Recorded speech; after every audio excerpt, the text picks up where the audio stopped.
கோலி talk Kollywood news. தங்கமகனை தவிக்க விடும் வலைதளவாதிகள். Troll சைரோம் பேர் வழின்னு ஒரு பெரிய கும்பலே கிளம்பியிருக்கு. புகைப்படங்கள், வீடியோக்கள் அடங்கின மீமிக்களை உருவாக்கி தங்களோட படைப்பு திறனை நகைச்சுவையோடையும் அதிகப்படியான கிண்டலோடையும் வெளிப்படுத்திட்டு இருக்காங்க. சமயங்கள்ல அது எல்லாம் மீறாமலையும் இல்லை. இருந்தாலும் எல்லாத்தையும் ஒரு ஜாலிக்காக எடுத்துக்கிட்டா மட்டுமே அந்த மீமிக்களை ரசிக்க முடியும். 2 தினங்களுக்கு முன்னாடி வெளிவந்த தங்கமகன் படத்தையும் அவங்க விட்டு வைக்கல. ஒரு தொலைக்காட்சி தொடருக்கான கதையாகவே அந்த படத்தோட கதை அமைஞ்சிருக்குன்றதே பலரோட கருத்தா இருக்கு. நேத்து முதலே பல்வேறு விதமான மீமிக்களை அந்த படம் பத்தி உருவாக்கிட்டு இருக்காங்க. புலி படத்துக்கு பிறகு அவங்க கிட்ட சிக்கின படமா தங்கமகன் அமைஞ்சிருச்சு.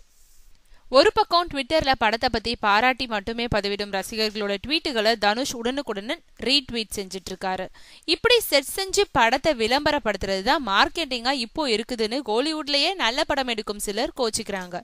தனுஷ் போன்ற முன்னணி நடிகர்களால அதை செய்ய முடியுது, சிறிய தயாரிப்பாளர்களாலையும் சிறிய இயக்குநர்களாலையும் அதை செய்ய முடியறதில்லைன்னு சொல்றாங்க. எப்படியும் இன்னும் 2 தினங்கள்ல தங்கமகன் படம் 25 கோடி ரூபாய் வசூலை தாண்டுச்சுன்ற செய்தியும் வரத்தான் போகுது.